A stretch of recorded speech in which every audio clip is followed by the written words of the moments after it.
welcome to my live stream. I try to stay on time, so we're on time, 7 p.m., just as I promised. And we are going to discuss my case. We are going to discuss elements of my case. We are going to discuss how it started, the preamble, everything, all the dynamics, so that you can be appraised of what is going on with our investigative teams, with the judiciary. So on, if I'm not wrong, on July 16th, that's when the DCI first arrested journalist Macharia Gaitho. He was driving from his home in Kerarapon, Karen, driving into town. When he got somewhere, they started trailing him, and then he drove into the police station, and then they abducted him right inside the police station. Luckily, his son was there taking the footage. It was circulated, and immediately, the police were able to say or to clarify that they were not looking for Macharia Gaitho. They were looking for Francis Gaitho because of a tweet I'd made. What was the tweet about? I was just poking holes into the explanation that had been given by the DCI about the bodies which had been found in Kware, dismembered bodies which had been wrapped in, carefully wrapped in the same model, using the same material, using the same kind of like camber, using the same cambers. So I was just saying that this is odd. This is oddly suspicious. How can there be such uniformity and you say you don't know? While at the same time, we've been talking about the missing persons. I think at some point LSK tried to do some documentation, but there has been a systematic, deliberate, choreographed attempt to suppress the actual numbers of those who've been missing, those who've been declared missing. And so the numbers, perhaps, which are being bandied around by the media and the Kenya National Human Rights Commission could not be the actual ones, because we have not even given the relevant agencies the space to pursue the actual tallying. We need to verify how many people have been missing. So most of the family members have also been sold for fear. They are not speaking out. So that's what I was poking holes into. I was like, yo, whatever you're telling us, the character that you're giving us could not have had the whatever, the specialization, could not have had the sophistication to have executed all of that, because it's not easy. Remember, when we were looking about dismembered bodies, there is this journalist, Saudi journalist called Jamal Khashoggi. And Khashoggi had needed, like, I think 8 people to dismember one body. 8 people. And they were huge guys. They dismembered it and then they moved it with paper bags. If you remember those, the investigations and the CCTV footage that was shown at the time. So you're telling me one man did for all those bodies, because from what we are told, they probably even haven't exhausted. They've never exhausted retrieving all the bodies, because even the well-wishers, even the volunteers who had, undertaken to go down the swamp or to go down the quarry and retrieve the bodies, they started even themselves receiving death threats. So we've never really ascertained the actual numbers of the people who've been missing. So I was poking holes into, and I don't understand which country the DCI people think we are living in. This is Kenya. Kenya is Marwa. Whatever you say should be challenged. It should not be, it cannot be unchallenged. Why shouldn't it be unchallenged? Why, if you're so confident with your investigations, then why are you so concerned? Why are you so threatened about a blogger who is poking holes into your story, which is not making sense, which is not adding up? So, knowing that, I did a tweet, one of the tweets that went viral, and then that's when they started looking for me. Again, so once they got Macharia Gaitho, and then they said it was me when I saw my name in circulation. People started calling me, hey, where are you? Hey, what? And these press releases by DCI, they serve a purpose. They serve a purpose of isolating you from your family, from your friends. When you go somewhere in your local, in whatever, everyone is assuming that you're a criminal. But the good thing is that between then and now, we've had a lot of civic education. Everyone knows who the real criminals are. I'm not a killer. I'm not a murderer. I'm not the one who dumped those bodies in Kware. Had you expended that level of energy, that level of, looking for the actual perpetrators, perhaps you'd be somewhere. But now you're getting bloggers, you're getting people who are using a social media platform called Twitter. So anyway, I presented myself that Wednesday in court. No, I presented myself to DCI. First, I went to Mazingira House on Kiambu Road, and then I was told, no, go to Nairobi area. So we went to Nairobi area with my lawyers. They debriefed me. They took my fingerprints and everything and whatnot. And then the next day, I went to court. We were arraigned. That's the day we were with Ali Noor. I think it was July 17th or 18th, one of those. And so July was one of my worst months because 5 days later, then my mom passed away. She passed away on July 23rd. Yeah, so it became, now that moved from that, started handling my mom's funeral preparation, which was happening. The burial took place on August 1st. And then I had a hearing. I had a hearing on August 7th. Had a hearing for that case, the first mention, on August 7th. So I went for the mention. We were discussing, was pre-trial, I think. That was August 7th, and it was just a day before Nane Nane. I went for my mention, and then I walked out. And then I remember I was with my lawyer. I told my lawyer, those look like fucking cops waiting to arrest me. And then I think she was a bit confused. She did not understand how the game is. But I was telling her, like, those are fucking cops. They are waiting for me. I can tell a cop. I know how fucking cops look like. I know their posture. I know you. If you come sit next to me, I'll know you are a fucking cop. I don't like sitting next to rats. So, and because of her, then I walked out. Otherwise, I would never have walked out, or I would have done something. I don't know what I would have done. But by the time I was walking out, they're on me, like white on rice. They're telling me, hey, twende, nini. I told them, just let me go to my car. I want to take my jacket because I have a feeling I'm going to be sleeping. Because I know you idiots, you're very predictable. So at least they went to my car, they searched it, they did crazy shit. And then now I took my hoodie. And then now that was August 7th, maybe around midday. And then now we drove to Thika. So we drove to Thika to my parents' house. Don't forget, my mom has been laid. Even the flowers were still fresh. This is how heartless these fucking policemen are. They think we are hostile to them. They think we are contemptuous to them. But if you have an experience with police, you'll never like them. You'll never love them. You'll never trust them. I don't know what I'd do if I had an incident.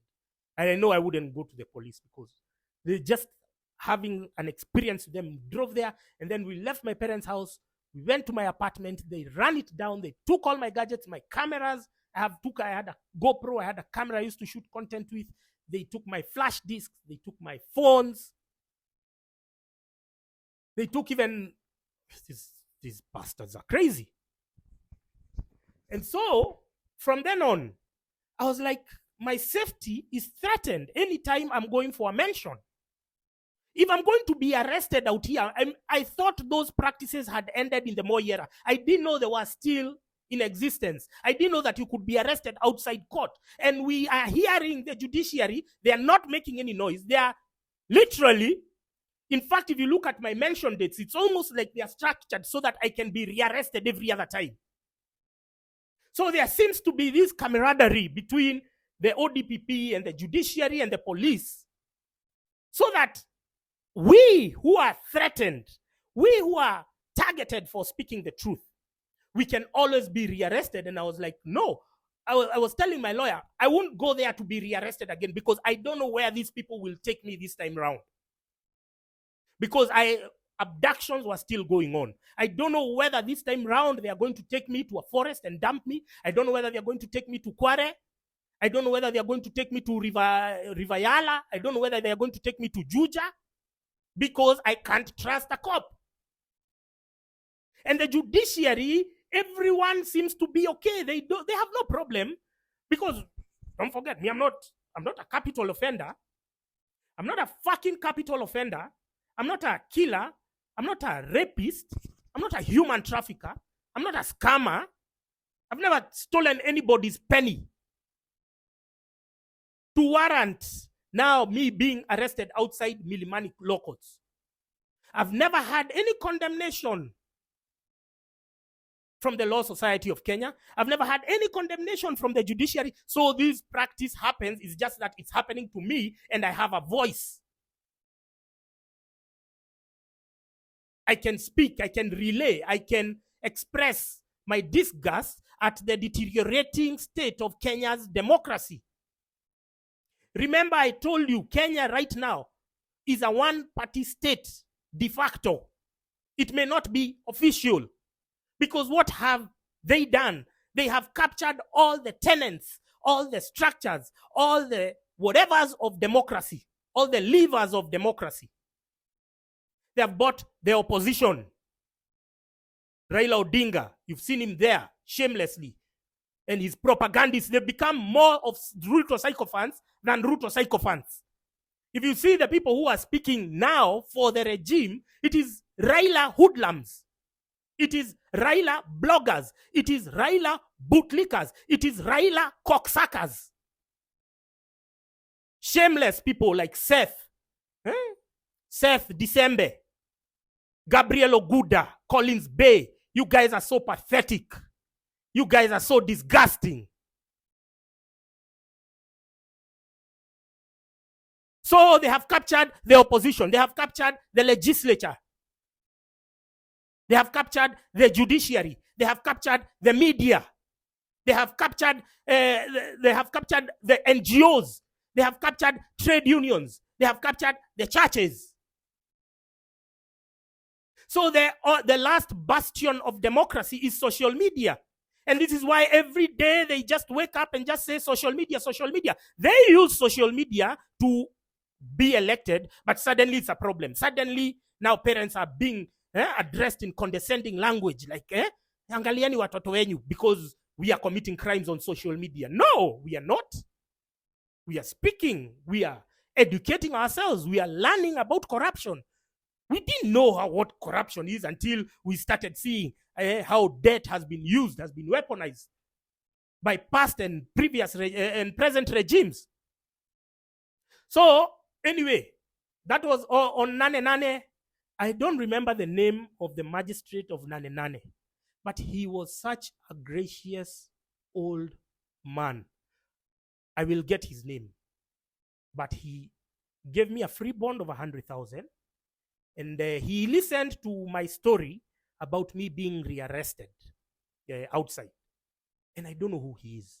And he told me, Mr. Gaitho, I have listened to submissions by your lawyer.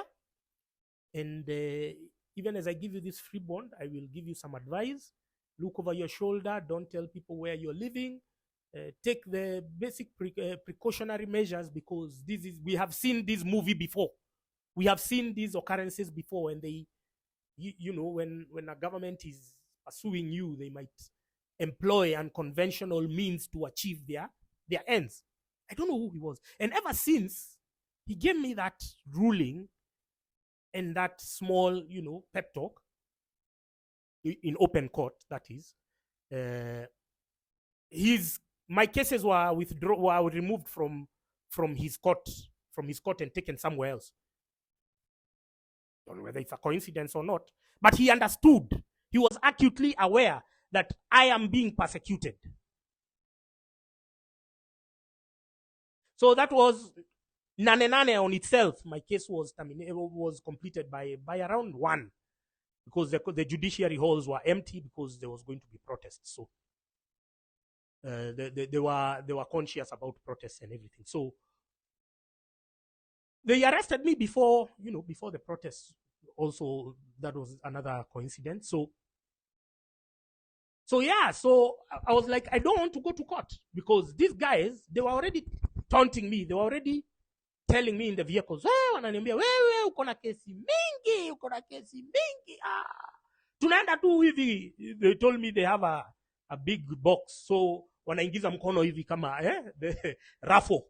You've ever seen that raffle? They check tushike ya huyu, because there are so many complaints, because you have been making it a big deal to arrest bloggers. So everyone who has an axe to grind, everyone who cannot understand the broader, facilitations of the constitution now thinks, well, we can go to DCI. So they go and file complaints, obviously. So, and all of these are people, all of these are, I only tweet about government officials. I only tweet about people who are paid with our taxes. If you're not paid by my taxes, I don't care about you. I don't give a shit about you. Me, I want the people who are paid by my taxes. Those are the ones I want. Those are the ones I speak about. And if you don't want me to speak about you, it is very simple. Just resign. Leave your fucking job. But you want to squander our taxpayers' money as we look at you, as we clap for you. Who the fuck do you think you are? Who the fuck do you think you are? If you don't want me to tweet about you, then resign. Resign. If you don't want anyone to talk about you, resign, because now you're living off our taxes and you want to imagine that you're there by birthright and that you don't know anyone explanation. You don't know anyone accountability. Come on, man. And because you can be able to get constitutional offices to bend to your whims, now you can flex that power. Now you can abuse your authority to pursue personal vendetta, which is what it has been. It has been a prosecution, a persecution. It has never been a fair trial. There have never been fair trials. So I, faced with the risk of being rearrested outside court, faced with an unresponsive judiciary that did not even want to hear my woes that I was undergoing as being rearrested outside court. They did not even want to hear. Then I said, let me save my life. Let me save my life. My life is important. Don't make court cases to be like as if they are the ones which are prolonging our lives. My life is important. I will choose my life first, because I don't know where these guys are going to take me next. So I said I won't be going until the day the magistrates will reconsider. They allow me to appear virtually because they understand the nature of this case. They understand that this case has some hidden hands who are manipulating it, but they didn't want to listen. And so on October 22nd, I was in a place where I was staying at the time, and thank you, Cornelius Rono. I've seen your comment, and I just put my Safaricom SIM card for 2 seconds because the vendor I was paying was prompting back to my Safaricom line. For 2 seconds, just putting the SIM card in and removing it. I'm telling you, within 2 hours, there was a lady who had come there. She came pretending to scout. I don't know what. I think she must have coerced the watchman there to give her information and whatnot. The police arrived immediately and the cars were just moonlighting outside. And at Around 10 minutes past 7, they pulled up. So they coerced the caretaker to come and knock the door, because that was the only way I was going to open. I looked through the peephole, and then I sensed, because the caretaker was not very warm as he normally is, I sensed that there's something. So they thought that the house was not open and I was opening, but I was getting my padlock and I locked it. So when they opened, they could not feel it. And then they told me, Mr. Gaitho, we are here to take you. I told them, okay, give me a minute, I get ready. They told me, okay. Then I went to my bedroom, and then they shouted. One of them shouted at me in Kikuyu. He told me, "Luge kirema odomashi your Twitter." In Kikuyu, just says, "Don't tweet." Who is me? Think me I'm somebody to listen to cops? That I put 3 tweets back to back. Back to back. Then the big blogger started retweeting. Thank you very much. Cyprian Yakundi was one of the first to retweet. When I tweeted, all hell broke loose. They started shouting. Umetweet. Somebody from headquarters had called them and told them I've tweeted, because they were not online.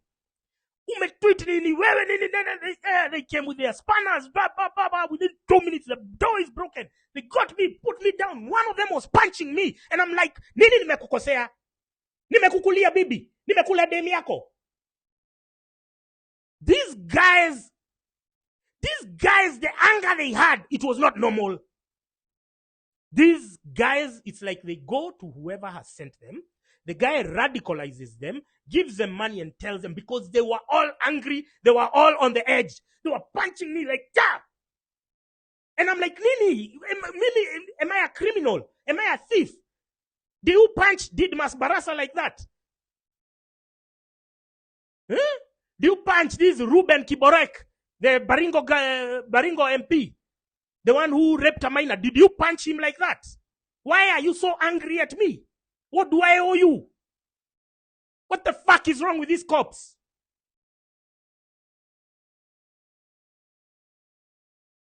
Those guys were they were on hit, literally. Hey, amka, lala chini, amka. Vaa viatu, sivae viatu. Unatukosea heshima.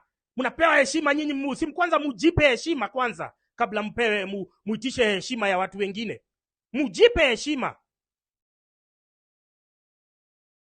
So our judiciary now is dispensing court orders which are emboldening these police officers to pull up in a very brutal and violent manner. And that is why all of these abductions have been ongoing, because judiciary have been on the fence. So our axe to grind with the judiciary is not because of what and what. It's because they are silently enabling. Like now, my first warrant of arrest was issued by a terrorism court. For what? For tweets.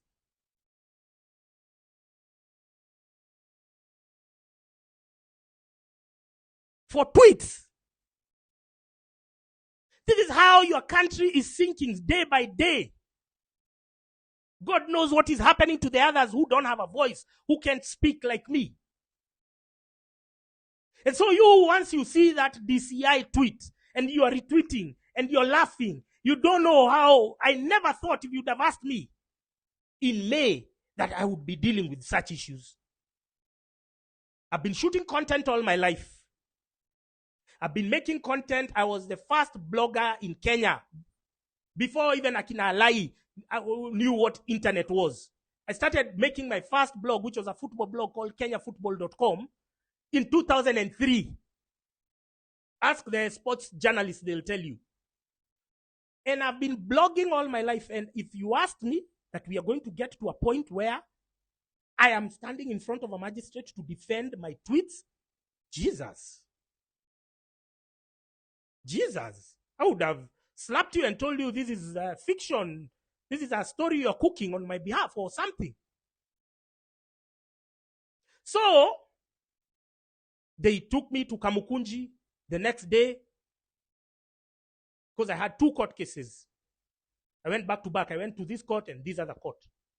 And I was released.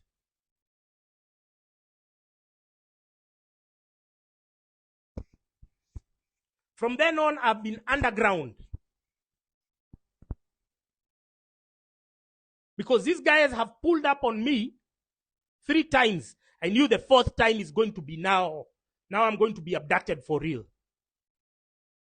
And I went underground, stopped using Safaricom at all, stopped doing what, stopped anything. Any hint that would direct them to me, I dropped it completely. And it is why we have been telling bloggers to stop bugging us, because we have given you the lowdown, because we have gone through it. When I tell you to drop your Safaricom line, drop it.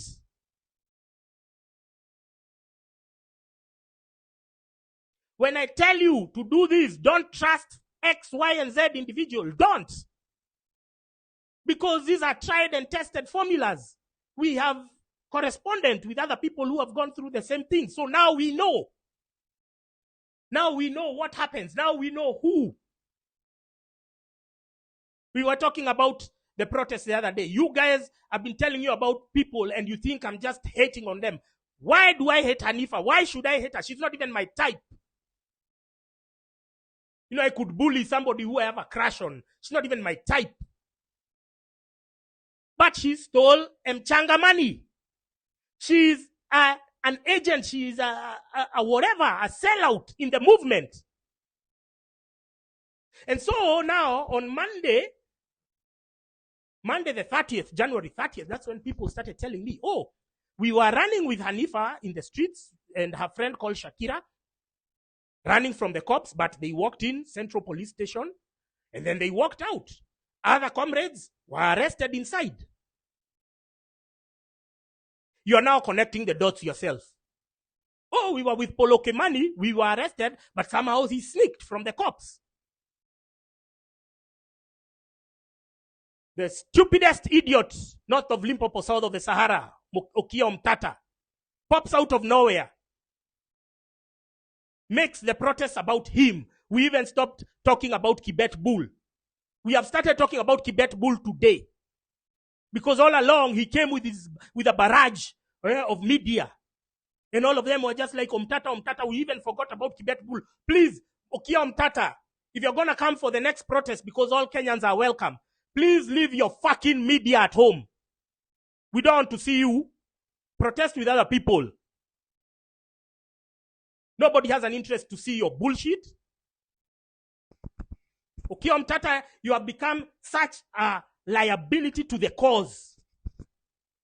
You and Boniface Mwangi, I don't know what interest you have to keep us suspended in a state of economic and financial and constitutional despair. What are you gaining, Okiya Omtata? What are you gaining by working with Ruto to come and undermine the movement? Why are you deriving so much joy? We try to shed you off, but you find a way to sneak and meander in. We try to get rid of Hanifa. She still tries to find her way in. We tell Osama Otero we don't want him. He still finds a way of tweeting and trying to create his own schedule of protests. Is it the thrill? Because it can't be the money. You guys don't look like you have money. You know you can't hide money. You can't hide money. You guys don't look like you have money. And even if you did, it is your money does not help us, does not help anyone else. So why do you have an interest, Okiya Omtata? What the fuck is wrong with you? I'm younger than you and I am questioning you. I have to tell you to use your common sense. Okiya Omtata, we don't want you in the protests because you are hijacking and diverting attention from the actual cause. The cause on Monday was Kibet Bull and his comrades. You came there, turned it into a spectacle, turned it about yourselves. Now people are coming to see you in the police stations, and then you're following them. And then Morara and Hanifa have this mock cockfight. They are fighting there, pretending they're arguing. All of those are hemorrhaging attention from the protests. So we are asking you, useless pieces of shit. We are asking you, Morara. We are asking you, Hanifa. We are asking you, Okiya Omtata. We are asking you, Boniface Mwangi. What the fuck is wrong with you? What benefit do you have when you are undermining the movement? What joy are you deriving?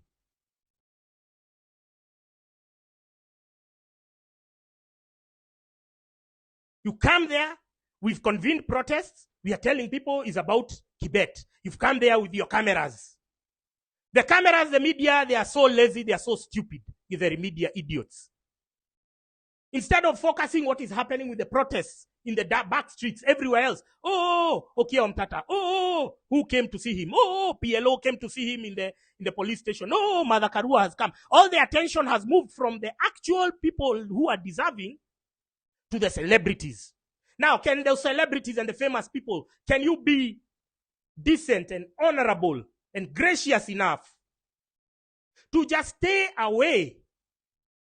If you know that you are a magnet for these cameras, if you know that you are a magnet for these blogs, can you just stay away on Monday the 6th when we commence the Free Kibet Bull movement? Can you? Is it possible? Is it remotely impossible for you to set aside your personal ambitions, for you to stop thinking about 2027 because our current afflictions cannot be postponed, cannot be continued as we wait for your imaginary presidential bid? Can't you be gracious enough, Okia Omtata, for you to momentarily suspend your cannibalistic ambitions of 2027?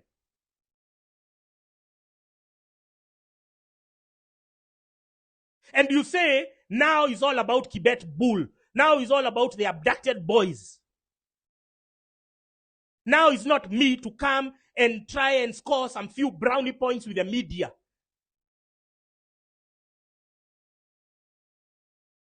Okay, Omtata, we've been talking about your role in Kibet Bull's disappearance. There are many unanswered questions. Number one, he came to see you on December 24th. You only acknowledged it on December 25th, Christmas Day, after I tweeted, after I linked you to his disappearance. We cannot unsee that glaring evidence. We cannot, Okia Omtata. No. Me, I cannot. Other people can. Me, I can't leave you. I can't leave you. And then over and above that, you're coming to do stands in protest. Mokia Omtata siwezi kuacha. Cannot leave you. Tuko na wewe. Bumper to bumper. Maybe you're even behind my judicial issues, because I hear you have cartels here in the judiciary. You met him on December 24th. December 25th is when you acknowledged. December 27th is when now you released footage of the CCTV of the Subaru. So 36 hours to acknowledge that he was in your office. 72 hours to acknowledge and to start telling us that he was abducted, and we noted a suspicious Subaru which had one of those communication gadgets and surveillance gadgets on the rooftop. So you took all that time. Why? You should have made noise before. You should have made noise on December 24th. Maybe a lot could have been salvaged. Maybe we could have disrupted the people who had ill intentions. But you waited. And then now you go to court. Hey, I'm getting a court order. They have to be presented. We've been given, they have to be presented in 7 days. Now, worst case scenario, if these boys have been murdered by Abel Rotich. Worst case scenario. Will those court orders bring them back to life? No.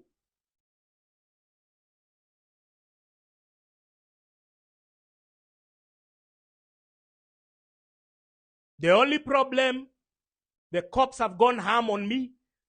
When I had an arrest warrant, there was one issued in August. They sat on it for 2 months until they came to arrest me in October. So 2 months. But this one, you can see it's dated 23rd, but they have published it today, January 2nd. Why? Because yesterday we unveiled somebody called, you heard him, Abel Rotich. Abel Rotich together with, he's a retired major. He had vied as a member of parliament in Soy constituency in 2017. He's working with a team. We were named, yesterday I named 2 KDF officers, not there in official capacity, working undercover. They are on the 21st floor of Cooperative Bank House. They are disguised as a South Sudan peace team, peace committee. So you're asking yourself, how can a South Sudan peace committee have all staffers hailing from the Nandi sub-tribe? You understand? These are the dots that these guys don't want us to connect. These are the questions they don't want to hear, because they think that we are living in a dictatorship. Now, if other people have resigned their fate into accepting the dictatorial nature of Kenyatta shit show, it's not me. Neither I know it's not you. That's why we are giving them problems on social media, because now that the algorithms are freeing up and our messages can be heard, we no longer have the state-sponsored parrots dominating the narrative. Now we have very many people who can question whatever information they throw at us. And so I was tweeting earlier, I was saying, the only reason why these guys call cops on us, the only reason why they call cops on us, it is because we have outdone them, we have outshined them in the game of banter. Now, Akina David Ndii, because they are the apex of the propaganda pyramid. David Ndii, Hussein Mohammed, Dennis Itumbi. Because we have outdone them and outshined them in banter, then they call the cops on us. They call the cops on us. They are like those kids who used to be bullies the first body. A guy comes, says, tuanze mchongoano, mkianza mchongoano hivi, the guy goes and tells the teacher. The moment he starts seeing that they are losing ground. That is it. You are unable to manage banter. You have been given a job to handle us for banter. You are unable. Now you call the cops to kill us. How shady can you be? You're very entitled pricks. You are even incompetent. Even in simple things like banter, you have to resort to using police force, police brutality to try. If you silence me, you think there is nobody. You think the people who listen to me do so because they are coerced? No, it is all voluntarily, because it's a battle of wits. I present my views, you present your views. The plenary makes their own independent assessment. Now, if they seem to gravitate towards my theory, then you shouldn't feel bad. You should work on your presentation. Perhaps it's the language. Perhaps it's the, mediocrity. You guys have embedded mediocrity. It is embedded in your DNA. You are the custodians of malfeasance. So just because we have outdone you, we have outshined you in the field of spin, in the field of banter, now you resort to underhand tactics. Let me tell you, useless pieces of shit, the Kenyatta shit show. I was never an activist. Me, I used to do football. That was my life. Until now, you guys got into office, and then every day it was like insulting our intelligence every day. And so we had to start from scratch. We had to start doing civic education. And we have done it for long. For 2 years. But 2 years, you guys were so busy. You guys were high on life. You guys were traveling, living la vida loca. It was just hood rats, Dubai, everything. Up until June 25th happened, that's when, oh my God, you mean, oh, the people don't love me anymore. The people don't want my stories anymore. That's when you got a shocker. But the civic education started in 2022 when you guys got into office. We've already finished that phase. Everyone now knows you cannot overturn it. You cannot undo it. Because knowledge and information is power. Once somebody has acquired it, it is difficult for you to return them to where they have been, to the dungeons of darkness and political ambiguity prevalent in the Moi era. So, that one everyone already knows. Everyone already understands. where our problem is. That's why when you are trying to push the tribalism narrative, it is not going through, because this thing, 2 years when you guys were just banjukaing, you were just traveling, twende hapa, twende huku. It was just city to city. You guys were barely in Kenya. Ruto was barely in Kenya. Guys were doing civic education. Guys were huko bunge la wananchi. Guys were where? Guys were here, everywhere, through social media. So you guys, last minute, when Raila is coming in, now he's turning it into a Kikuyu Luo affair, and then he marshals his propagandists. He sees Gabriel Oguda. He gets Seth Dikembe. You saw him there telling me, I have been in the hallway fighting for your right. Fuck you, Dikembe. What have you? You have never even been to court. You are just a yapper on social media. Huh? You guys have never been even in the streets for ODM protests. You've just been taking credit for other people's work. And so this year has been the year of debunking myths. 2024, sorry. Because for long they had perpetuated the myth that Raila is the only person who can convene maandamano in Kenya. Pole kwako. We even had a useless bastard called Boniface Mwangi and his idiotic cocksucker friend called Osama Otero saying, protests cannot happen in Nairobi without us. Please, our anger cannot be franchised, cannot be conceded to other people. Your anger is not my anger, but we all have our collective vision that we all know how William Ruto has shafted us, has screwed us. You are employed, you know how much your taxes are going to be. They are going to be soaring on the 49% range. The mamambogas, they know. The bodabodas, they know. Everyone knows mahali Ruto amekufinyia. So my anger is not transferable. My anger cannot be postponed, or my pursuit for justice cannot be postponed. I cannot wait for you because you think you are the custodian. You think you are the activist. You're the shit that I have to wait until the day. And so that now we get a culmination of another June 25th moment. And you now, at the touch of a fingertips, you now tell people, go home. Which is what Boniface Mwangi did on June 25th. Go home. And you being cows, you went home. You being the livestock that you are. All you needed to do was to sacrifice another 24 hours. Ruto was gone. But no. That was a tall order. That was too much to ask. My bed is calling. They were coming for you, smoking you out from your homes. If the right people, I saw you on 31st, you were on the roundabout. Why didn't you march to CBD? You marched to CBD, man.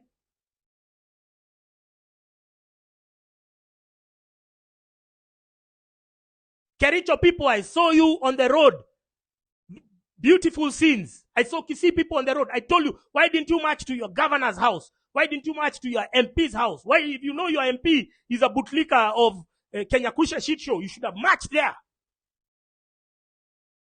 So this model of protesting that Boniface Mwangi has planted in your minds, that you have to protest with a timetable and then beba simu margin a flag. Una beba simu una margin a flag with a fucker who is coming with guns. They're coming with a water cannon. They're coming with tear gas. No! You carry pepper spray. You carry your taser. You carry your knuckle, that chuma unaeka kwa knuckle. So that if a DCI fucker gets you in the streets, you will punch him. There's a young kid I've been sharing his video there. He's been talking about making Molotov cocktails. You should be watching that video. If it was an illegal video, TikTok would have pulled it down. But these are the tools. Because we cannot rely on diplomacy, because we are not dealing with diplomatic people. Are they abducting us diplomatically? Are they stealing money diplomatically? Are they ruining our opportunities and future diplomatically? In fact, they are stealing, they are abducting, They're doing all sorts of things under the sun, and they still have the audacity to, when they get the microphone, to insult us. Over and above, rubbing salt on the wound. And so you think diplomatically we are going to have an amicable resolution? No, it's time to go the militant way. Would Kenya be an independent state if the Mau Mau did not adopt a militant approach?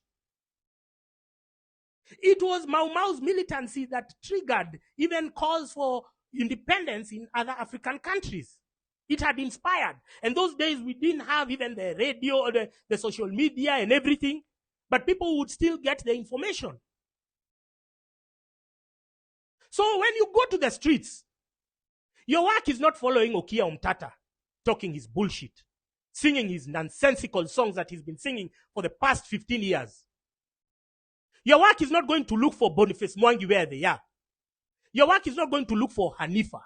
Your work is not going to look for Shakira.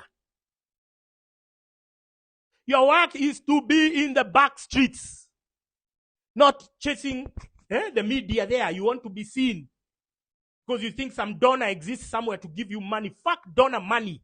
Now we need to build our own economic reserves. Ramp up our potential. We can do it. We have the money. We cannot rely on handouts given to activists. So your work is to be in the back streets,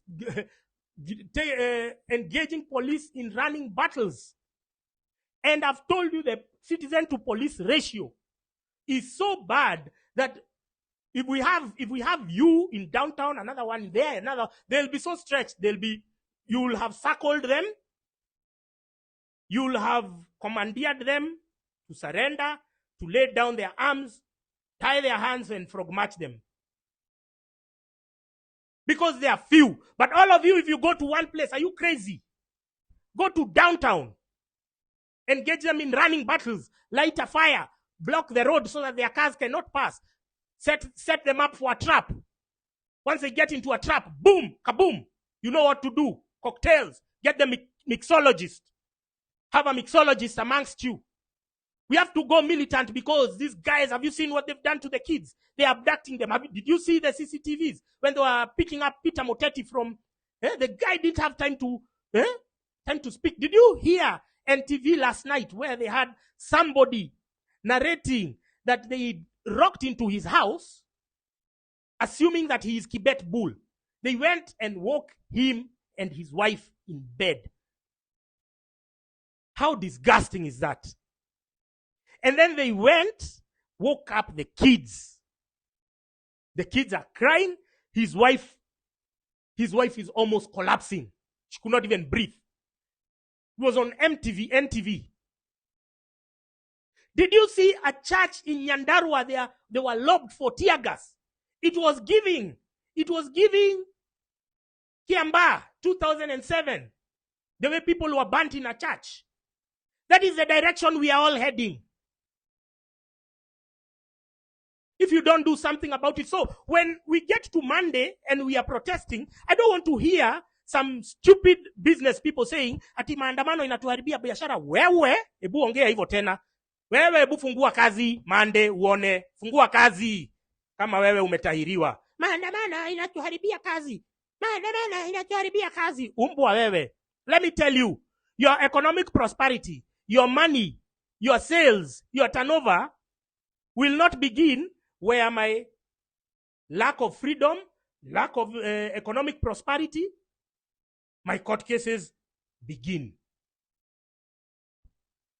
Or my freedoms end. So your prosperity will not begin where my freedoms end. Please, get that in your thick heads, you business people. You seem to imagine that the Kenyan economy is built on those idiots who import shit from China, and they are the ones who've been holding us hostage, telling us we should not pursue our civic duties because they have to make money. Musituambie hivyo tena. And this is a collective sacrifice. This is a collective sacrifice that we are all going to make. The business people, the activists, we want you to transcend your parochial interests your cannibalistic agenda. We want you to stay aside. We don't want you to hog the limelight. We don't want you to speak on our behalf. You have spoken for 15 years. We have not seen any yields. Within the last 15 years that Okiya Omtatah and Boniface Mwangi have been activists, with the same period that we have seen a degeneration, we have seen a regression in our fundamental constitutional and human rights. We have seen economic decay. Yet they have still been activists in the same duration. So your strategy has been tried and it has been tested and it has proven that it is a failure. So can you just be decent and honorable enough to now not turn protest to be about your fucking selves? Nobody cares. Nobody gives a shit about you, Boniface Mwangi. Nobody gives a shit about you, Okiya Omtatah. Can you now step aside and stop hogging the media limelight? Can you stop bringing your paid journalists to just focus on you and not the protesters, not the cause that is being championed at the day? Is it too difficult? Is it too much to ask you, useless piece of shit called Okiya Omtatah? Is it too much to ask you, useless bastard, you traitor called Boniface Mwangi?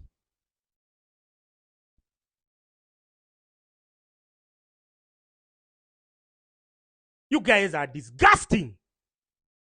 We are trying to map our future and you are thinking how you're going to cash in. You want to turn the protest to be about yourself so that you can make money. So that you can sell out people. So that they can be abducted and killed. How narcissistic do you have to be to derive joy? That now you are seeing now is phase 2. Now we can cash in again. As if we have not been talking. As if we have not been alerting each other about your treachery. Okiya Omtatah, you have not provided a conclusive explanation of the contents of the discussion of your meeting with Kibet Bull. You're just meandering.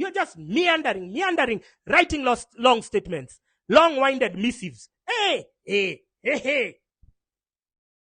Those are called cock and bull stories, Mr. Okiya Omtatah. Tell that to the birds. Tell that to the birds. We are here mapping a new future. We are here because we want shared prosperity. What we have is planned poverty. And you are just thinking, what's the best thing I can do? Oh, I want to be the president in 2027. Wait for 2027. Let's postpone our aspirations. Let's postpone our desire for good governance. Let's wait for 2027. And so every day I'm being met with all these tweets. People are saying, oh, Francis, you're dividing people. We need all the firepower. We need all the people that we can. No, we don't. We were hundreds of thousands in CBD on June 25th. Did it yield anything? No. We just had some stupid kids storming into parliament and eating pilau. So we need few focused, intentional, purpose-driven people to take this journey forward.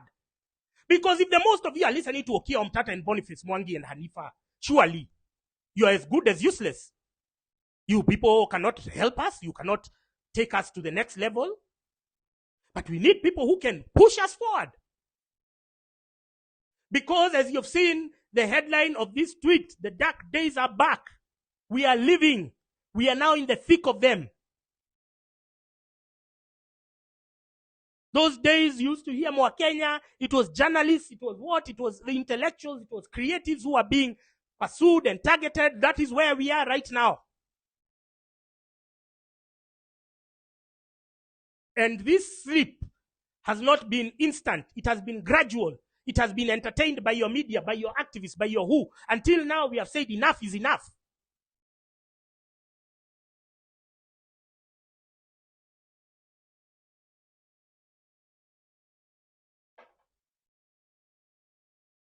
We've said enough is enough.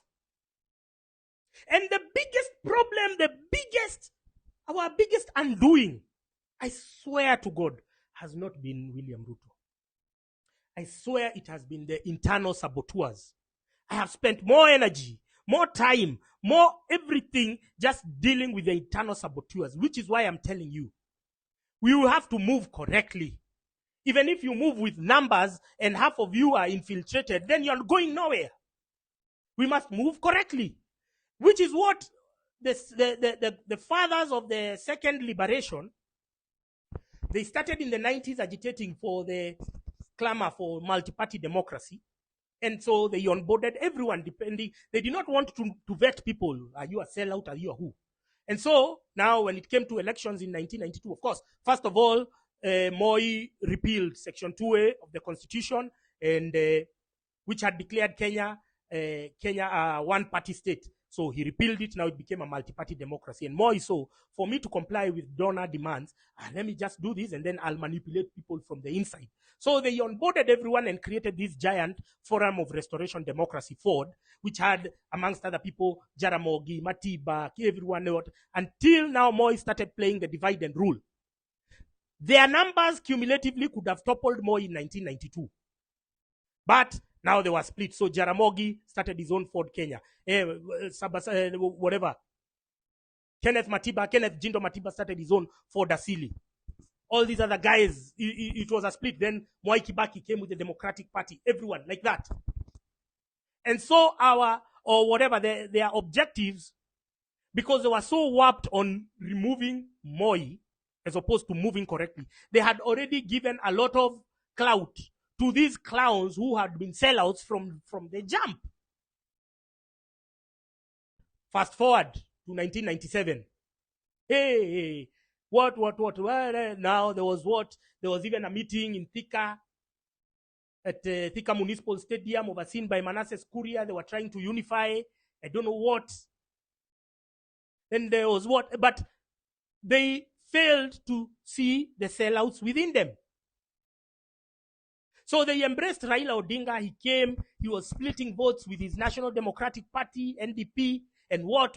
It was just a vote splitting game, tribalism. And then immediately, because Raila had served Moi, then he was co-opted in government of Nusu Mkate, and he killed his own party, NDP, to become the Secretary General of KANU. But these guys had embraced him because of that illusion that we are all together. No, we are not together. I cannot be together with Boniface Mwangi. Boniface Mwangi is a snake. He's everywhere. He's with Bill Gates. He's with Ruto. He's there. His hands are everywhere because he has so many favors to return. So I cannot be on the same table with him, because if I was to be killed, I wouldn't be killed by a state-sponsored blogger. It's this person who is pretending to be a friend. That's the one I am most scared of. I don't mind. I can have a drink with state-sponsored bloggers because their loyalties have already been, made public. But these ones who are here, who are there, Bonnie is with Bill Gates, then he's with Ruto, then you're seeing him at a meeting with Felix Koskei, then you're seeing he's so everywhere. You don't know where his loyalties lie. You don't know where he stands. That's the guy I wouldn't have a drink with myself.